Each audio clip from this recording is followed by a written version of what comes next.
This is Marwell Wildlife in Hampshire, England. It was started in 1972, and since then, it has become one of the most popular wildlife parks in the UK. 500,000 people come here every year. They come to visit well-known animals like giraffes, tigers,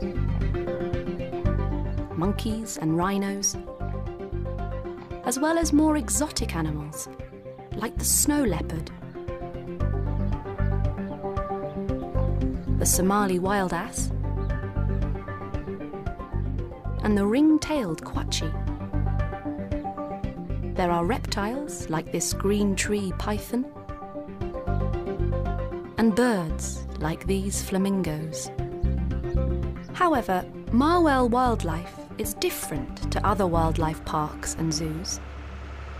It's a charity dedicated to the conservation of different species of animals. Some of these species are endangered, like the gravy zebra, with a population of just over 3,000. And some are near extinction, like the Siberian tiger, which has a population of less than 250, or the Amur leopard, with only 30 pairs of adults left in the wild. For 40 years, staff have brought animals like these to Marwell because their natural habitats, the places they live in, have been destroyed by humans and by climate change. It's a sad fact, but if these animals were left in the wild, they probably wouldn't survive. In Marwell Wildlife, they live and breed safely, and unlike many other zoos and wildlife parks, they have lots of space. However, Marwell Wildlife hasn't always been like this.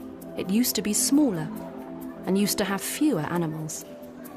But in the last 20 years, the park has grown from 120 acres to 150 acres.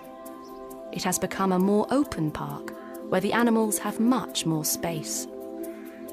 Marwell is now home to 235 different species, and in total, 1,200 animals live in the park. If it weren't for Marwell Wildlife's conservation work, many of these animals would be extinct in the wild.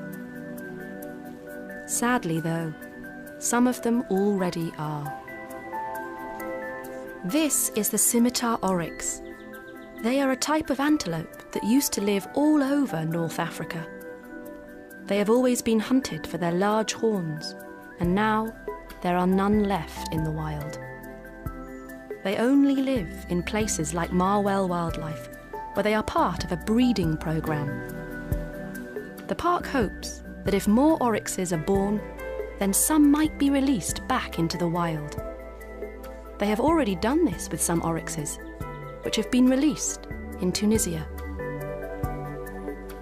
The oryx breeding programme has been a huge success, but there are many other strange and beautiful creatures still in danger.